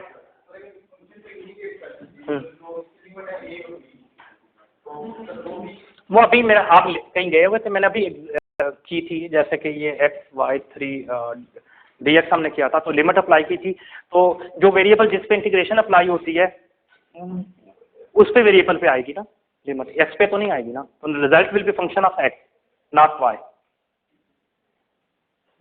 ठीक है, उससे इंडिपेंडेंट हो जाएगा, स्केलर हो जाएगा, ठीक है। और यही मैंने बात यहाँ की है, result will B free from dummy indices और वेरिएबल, रिजल्ट में कभी भी डमी नहीं आएगा। मिसाल के तौर पे एक तो ये इंटीग्रेशन की एग्जांपल है कि आपका जो फंक्शन था इंटीग्रेशन किस पे अप्लाई हुई थी, एक्स वाई डी वाई पे अप्लाई हुआ, ऐसे ही है, y पे अप्लाई हुआ x हो, x is the free indices, तो result will be function of x। यहाँ आपके वेरिएबल x और y हो रहे हैं, लेकिन y विल बी क्योंकि इस पे इंटीग्रेशन आ रही है, y will be free variable, dummy variable, x will be free, so result will B depend upon the free indices x and independent from the dummy variable y, okay? And similarly, in this case, summation is applying on the p, okay, up till p. Result is actually the mn, because mn are a free variable. तो result हमेशा result का जो variable हो, indices हो या variable हो, they will be as same as the free. Okay, got it? Okay, and in this case of f mu d mu, this is a result, partial f mu partial x alpha I d alpha I. Here was a summation on I equal to 1 to n. So this I was a dummy, that's why there is a no summation is on the variable or indices. In the case of summation there will be indices, in the case of variable there will be a okay, got it? You have studied, hopefully you have studied the action, okay, on action principle in the classical mechanics, yes?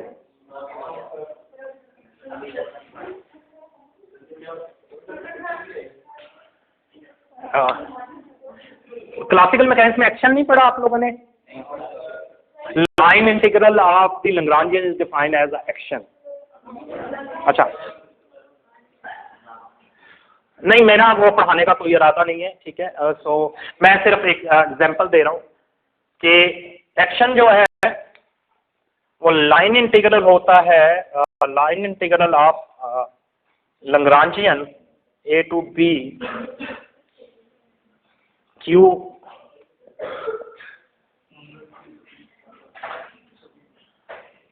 T. So this is integration with the with respect to time, okay? हमें इससे detail में जाने की जरूरत नहीं है क्योंकि CM is not our topic. हमारा टॉपिक है कि डमी इंडिसेस क्या है, दैट इज इम्पोर्टेंट। तो integration is here is integration with respect to time and the action will be must be independent from the time, because This is integration with respect to time. So action will be independent from this dummy variable. If we write it in the form of the scale, that means T is a dummy variable. Dummy mean integration is applying on it, and S will be defined. Action जो है, this S will be the functional, जो जिस चीज से independent होता है उसे function नहीं कहते, फंक्शनल कहते हैं. ये डिफाइन करने का मतलब था. S will be functional of time. Functional. So what is the difference between functional and function? So you must know the difference between the function. मैं एक इसका तो पूरा टॉपिक है फंक्शन का, लेकिन हम उसमें नहीं जाएंगे. हमारे फंक्शन में, in the case of function, that will be depend upon. In case of functional, that will be independent from that. Okay, so that's the difference. You must be very clear. बस इतना आपके लिए जरूरी है. In case of function,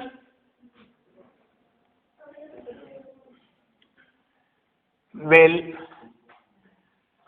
depend upon variable. In case of functional, you must know the difference.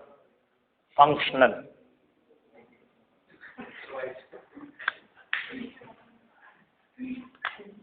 Please. In the case of functional,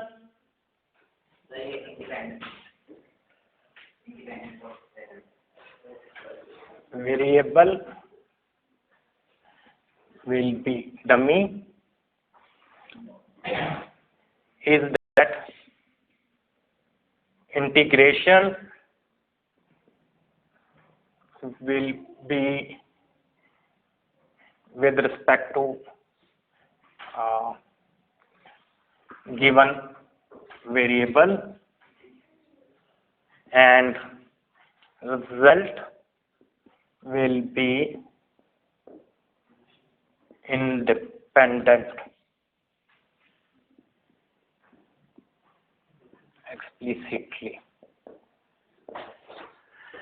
So that is the difference between functional and function. You must know that difference. What is the, अगर आपसे कोई पूछता है कि what is the function and what is the functional, you must know कि what is the main actually difference between the function and to be functional. Okay.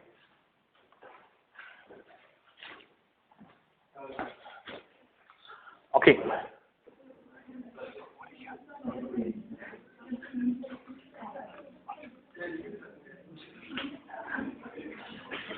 Fourier transformation. Fourier transformation.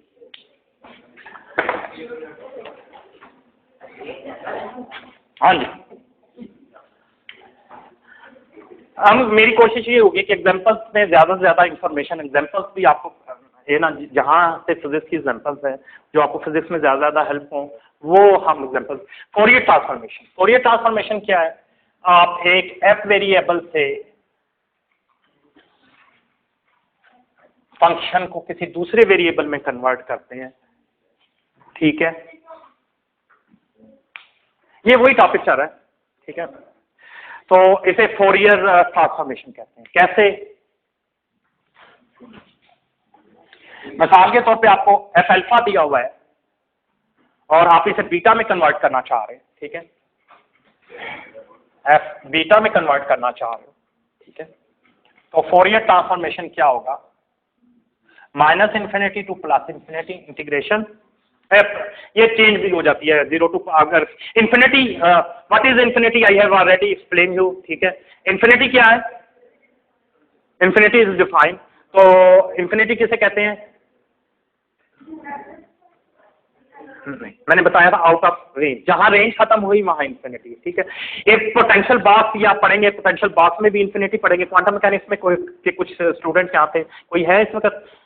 Potential box में आप infinity कैसे define करते हैं? Potential box नहीं पढ़ा हुआ। ये बॉक्स है, आपको वैसे मैंने बताया हुआ है, और इस बॉक्स की लिमिट है 0 से a तक, ठीक है।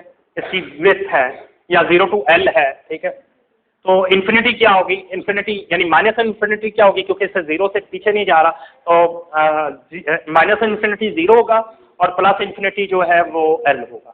तो इन्फिनिटी मीन कहीं सिर्फ इन्फिनिटी का मतलब बहुत से लोग आपके जैसे पहले दिन कहते थे कि some people state that infinity mean not measurable, कुछ कहते थे, कुछ क्या कहते थे कि अनडिफाइन और BTC, ये सारी मीनिंग गलत है। ये इस तरह के शॉर्ट क्वेश्चन पेपर में आ सकते हैं, ठीक है।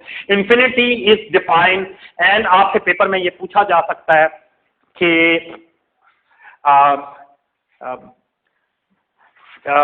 साइन थीटा के रिजल्ट के लिए साइन थीटा की इन्फिनिटी कहां से कहां तक है? -1 से +1 तक। -1 से आप नीचे नहीं जा सकते। माइनस इन्फिनिटी क्या है? -1, और प्लस इन्फिनिटी क्या है? 1, मतलब उससे बाहर नहीं जा सकते। दैट इज द लिमिट उसके। तो इसी तरह जो इन्फिनिटी इज दी बाउंड्री, जहां जो भी बाउंड्री होती है वो दैट्स वाई अगर सम टाइम आप बुक्स में वैसे आमतौर पर generally -infinity two plus infinity series में फोरियर सीरीज में लिखा होता है, लेकिन बाद जगहों पे आपको -इन्फिनिटी की जगह -L +L लिखा होगा। उसकी वजह ये होगी कि ना अगर वो बॉक्स ऐसा है और यहाँ उसने 0 लिया है, यहाँ से -L +L लेंथ ली है, तो that will be defined as -L to, so this -L will be -infinity, +L will be a +infinity. You must remember that. Okay, it is clear. So infinity doesn't mean the out of limit, ठीक है। तो आपके पास मिसाल के तौर पे f alpha दिया हुआ है, ठीक है। इस वेरिएबल को हमने convert, Fourier transformation is converting one variable into the other variable. जैसे कि आप in the case of please, जैसे इनके केस आप जैसे मैग्नीफाइंग ग्लास होता है, एक चीज आपको किसी चीज में बहुत ब्रीक नजर आ रही है, आप दूसरे वेरिएबल में उसको इनहांस करके ज्यादा अच्छे तरीके से देखना चाह रहे हैं। जैसे असल में ये पार्टिकल फिजिक्स में बहुत ज्यादा यूज होता है। जैसे कि फॉर एग्जांपल पार्टिकल इलेक्ट्रॉन का जो साइज है वो 0 साइज कहलाता है, तो स्पेस में उसकी डिस्टॉर्शन मेजर करना मुमकिन नहीं होता, या हमें क्योंकि वो 0 है, अप्रोचिंग टू 0, चलो एग्जैक्ट 0 नहीं है, तो हम उस चीज को ज्यादा देखने के लिए क्या करते हैं, उसे मोमेंटम स्पेस में ट्रांसफर कर देते हैं। So infinity, the main purpose of the Fourier transformation is transform from one variable to another variable. So इसका है तरीका क्या? एओटा k मीन किसी स्पेस में कन्वर्ट कर रहे हैं, या बीटा कह लें, हम ज्यादातर उमूमन k कहते हैं, तो सॉरी इस k स्पेस पे कर रहे हैं, ठीक है। मैं यहाँ k स्पेस कह रहा हूँ, ठीक है। उमूमन हम इस तरीके से मोमेंटम पोजीशन से मोमेंटम में, मोमेंटम से पोजीशन में करते हैं।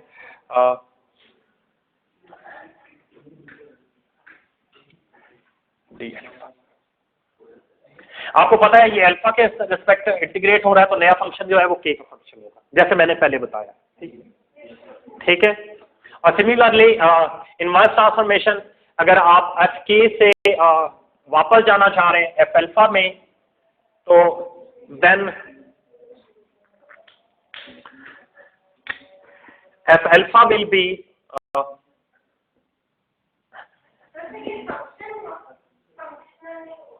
हाँ अल्फा का, ये इसीलिए मैं round bracket mean function, yes you are right, ये फंक्शनल के का हुआ, ठीक है। तो आमतौर पे हम ये फंक्शनल ज्यादातर वो क्लासिकल मैकेनिक्स में यूज करते हैं, एक्शन, या आप पढ़ेंगे इन फ्यूचर अगर आप रिसर्च करते हो,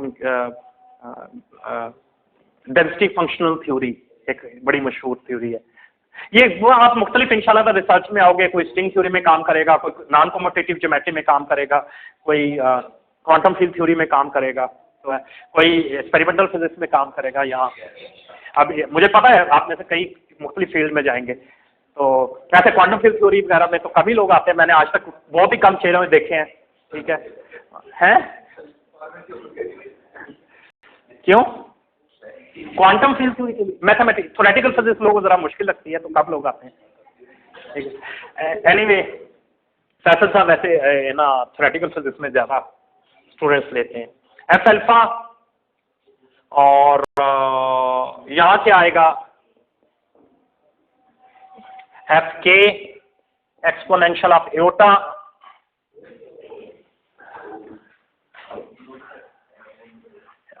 एक मिनट, अल्फा था, यहाँ भी अल्फा था, सॉरी मैंने गलत लिखा, ये ठीक कर लेना। ठीक है, ये अल्फा मल्टीप्लाई हो रहा है।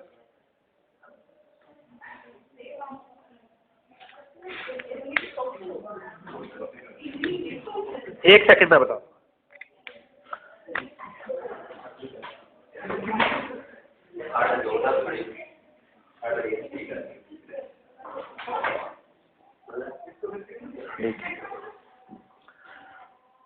ओके, मतलब अब ये के की रिस्पेक्ट इंटीग्रेशन है, तो अल्फा आ गया, अल्फा फंक्शन होगा, फंक्शनल नहीं होगा। ठीक है, यहाँ वो होगा। अच्छा, ये मैंने कहा कि minus infinity two plus infinity in different cases this will B length में B L to minus L, in some cases that may be a minus L to plus L, some cases 0 to 2 pi, circle के case में 0 to 2 pi। ठीक है, ये 0 to minus L to L हो सकता है, और 0 to 2 pi भी हो सकता है। ठीक है, और माइनस पाई टू प्लस पाई, यानी ये सारा कुछ उस पर डिपेंड करता है what is your limit. Infinity मतलब एक चीज की limit minus infinity minus pi two plus pi है, मतलब अगर लाइन में ऐसे है कोई चीज 0 और घूम ऐसे आ रही है, minus pi two plus pi है, मतलब whatever your infinity and plus infinity will be depend upon the your limit. Okay.